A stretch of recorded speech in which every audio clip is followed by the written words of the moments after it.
রাগালু এবং 10 নম্বর আসনের গালে গালে আবুল কাসেমের গালে গালে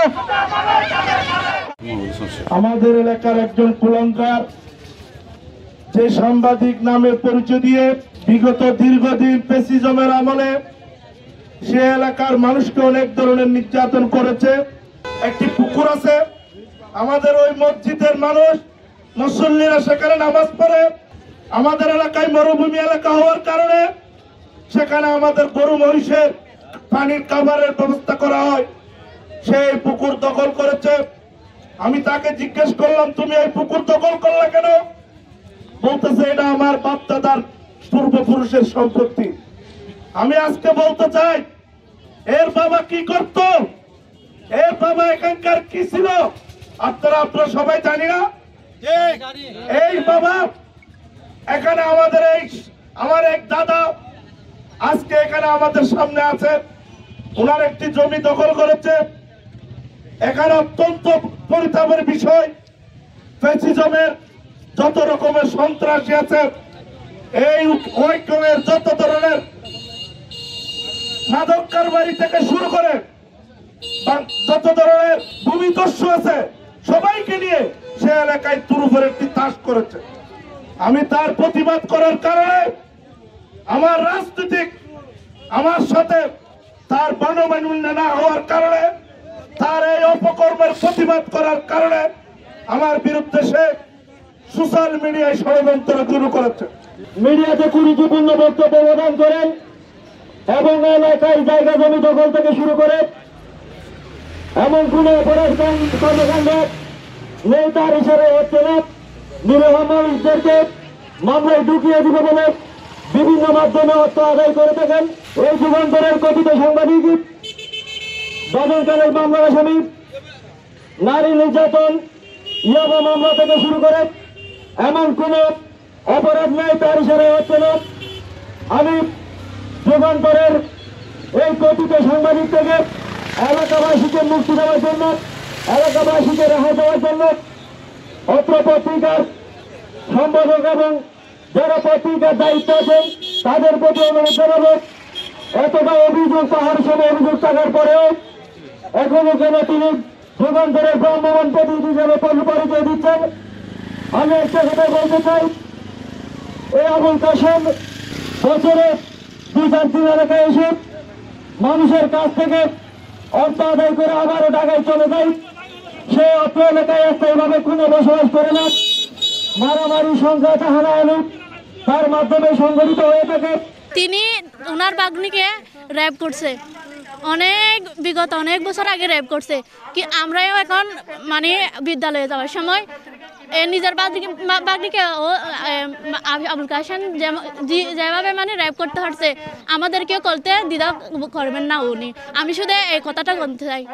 আমাদের টেকনাফ উপজেলা বিএনপির সাংগঠনিক সম্পাদক এইচ এম ওসমান গনি, তিনি দীর্ঘ 17-20 বছর ধরে বিএনপির প্রতিনিধি হয়ে আমাদের প্রতিনিধি হয়ে তিনি আন্দোলন সংগ্রাম করে তিনি এমন কোনো মিটিং মিছিল নাই তিনি যোগদান করেন নাই আমাদের এলাকার জনগণকে নিয়ে।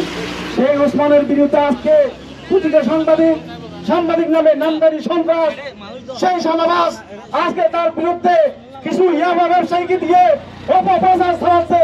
এই অপপ্রচারের নিন্দা এবং প্রতিবাদ জানাচ্ছি এবং আমি এই মানব জমিনের প্রতিনিধিকে অনুরোধ করবো, এই সাংবাদিক কাসেমের বিরুদ্ধে তদন্ত করে তার বিরুদ্ধে 15-20টা মামলা আছে, তার বিরুদ্ধে সাদাবাজি মামলা, দর্শন মামলা, সাংবাদিক যুগান্তরের প্রতিনিধিদের অনুরোধ করবো তার বিরুদ্ধে তদন্ত করে ব্যবস্থা নেওয়ার জন্য।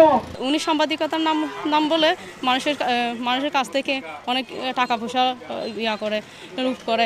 এরপর নারী দর্শন থেকে শুরু করে বাংসুর মানুষের, এরপর জমি দখল, নিজের বাতি শুদ্ধ দর্শন করেছে। আমার আপন মামাকে 2 কাঠ ইয়াবা দিয়ে মিথ্যা মামলা ফাঁসিয়ে দিয়েছে। এরপর বাংচুর করছে আমার নাম বাসায়। কক্সবাজার সদর টেকনাফ থানা সকল থানায় ডজনের অধিক মামলার আসামি।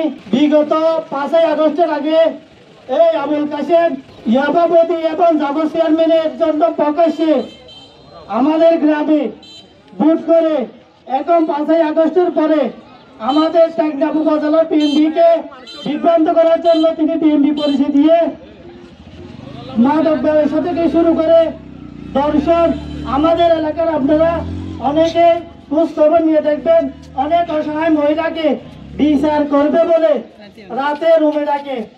এই সাংবাদিক আবুল কাশেম উনি কিভাবে আন্তর্জাতিক মানের একটা পত্রিকায়, যুগান্তরের পত্রিকায় কিভাবে ভ্রাম্যমাণ প্রতিনিধি হয়, আমি আজকের এই মানববন্ধন থেকে, বিশাল মানববন্ধন থেকে সম্পাদককে বলবো এই মাদক কারবারি আবুল কাশেমকে অনতি বিলম্বে যুগান্তরের পত্রিকা থেকে অব্যাহতি দেওয়া হোক। আমরা সবাই জানি আমাদের হাফেজ ওসমান গনি আমাদের এলাকার সন্তান, আমাদের ছোট থেকে হেফজাহানা থেকে এ পর্যন্ত আমাদের বিশেষ করে আমার প্রিয় বন্ধু, উনি একজন এমন ব্যক্তিত্ব, কাউকে যদি ভালো করতে না পেরে, কাউকে ক্ষতি করার ইচ্ছা করে না। তার বিরুদ্ধে যে সমস্ত ষড়যন্ত্র অপবাদ করা হচ্ছে, আমরা এলাকাবাসীর পক্ষ থেকে তার প্রতিবাদ তীব্র নিন্দা জানাচ্ছি। উনি একজন এমন ব্যক্তি যার সমাজে বিভিন্ন জায়গায় কোনো অপবাদ নাই, যে সমস্ত অপবাদ হচ্ছে ওইটা একটা ষড়যন্ত্রমূলক।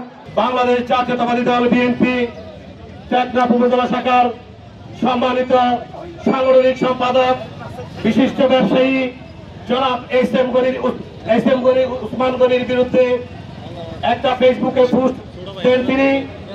তাতে লেখা হয়েছিল কিছু জঘন্য ভাষা, আমি যেগুলি মিডিয়ার সামনে প্রকাশ করতে পারতেছি না, কারণ আমি বলতে চাই, সাংবাদিক কাশেম তুমি বলেছো এস এম ওসমান গনির নাকি এলাকাতে কোনো জনপ্রিয়তা নেই। তুমি সহ সারা বাংলাদেশের সচেতন নাগরিককে আমি আহ্বান করব, ওনার এলাকায় এসে দেখে যান ওনার জনপ্রিয়তা কি আছে নাকি নাই, ওনার জন্য কি এই এলাকা থেকে প্রতিবাদ করতেছে নাকি করতেছে না।